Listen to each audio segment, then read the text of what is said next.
We continue to wait now, just moments away from an update from the Franklin Police Department. Charlie Warner, we understand, is in place and about to give us an update on what the situation is. He told us earlier, as he spoke with us probably about 45 minutes ago, that it was indeed a fatality. They had started to reroute the traffic, though. Still no traffic being allowed on Peytonsville Road Bridge, but they are working the traffic around the interstate back up, both underneath the bridge. Right, and we are live tweeting the new information that we get, so just keep that in your mind. And now let's go to Charlie Warner right now. He is has the newest information. Such a choke point for traffic because all of the traffic, both north and south, still have to exit onto Peytonsville Road and then go back onto the interstate. Right now, TDOT engineers that are bridge inspectors are actually looking at this bridge. They need to determine whether or not that structure is safe for vehicles to drive over or under.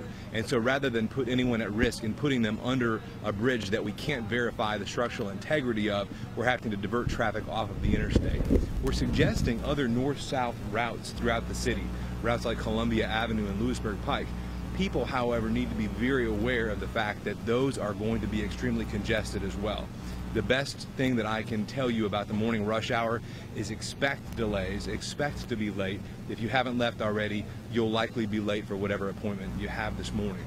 There is one confirmed fatality in this truck. We're working with the company to identify the driver and aren't ready to release the name of that company yet.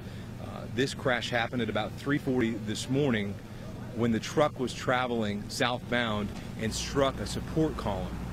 Reports are that the truck burst into flames and exploded. This is an unfortunate situation. It's an ongoing situation, and we don't see it resolving anytime soon.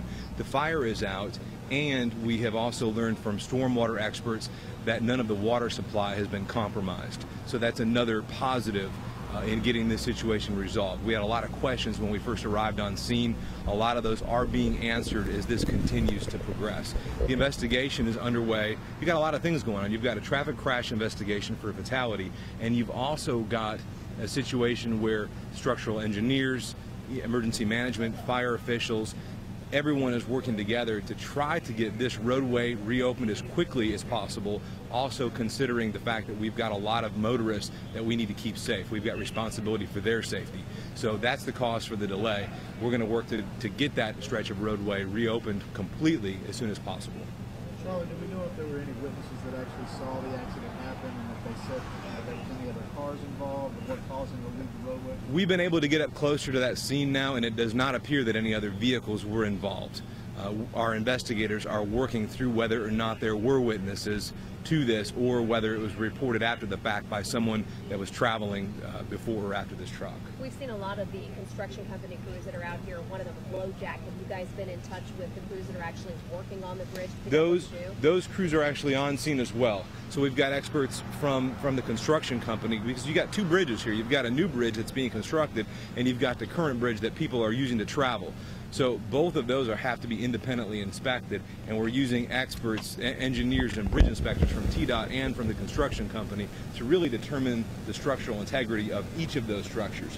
Obviously, if the current bridge that vehicles are traveling or supposed to be traveling over, if that's sound, we still have to worry about a collapse of the other bridge for any traffic that may be traveling under it. So as soon as we're able to determine that those structures are safe to travel either under or over, we'll work to get those roadways reopened. Do you know anything about some of the first responders? Who was first on the scene and what they saw when they got here? I have gotten an opportunity to see a lot of photographs, and one of them we actually put out in a release from one of the police officers who was the first officer on scene. There was intense heat. There was intense fire. The bridge appeared to be on fire. Officers say that it was a truly horrific scene. Part of the tragedy of this is that someone lost their life during this crash. So we're coping with a lot of different angles to this case. Obviously, someone lost a loved one, and that's really to us the most important component of this. The traffic nightmare that it's caused is second to all of that. So we're working with the company to notify family, to make sure that friends and family are aware, and I hope to be able to give more information about the company and the victim who was unfortunately killed during this crash in forthcoming briefings. Do you know how much I don't know that, but we did confirm that it was unleaded gasoline that the truck was carrying. What was that? Unleaded gasoline. Unleaded gasoline.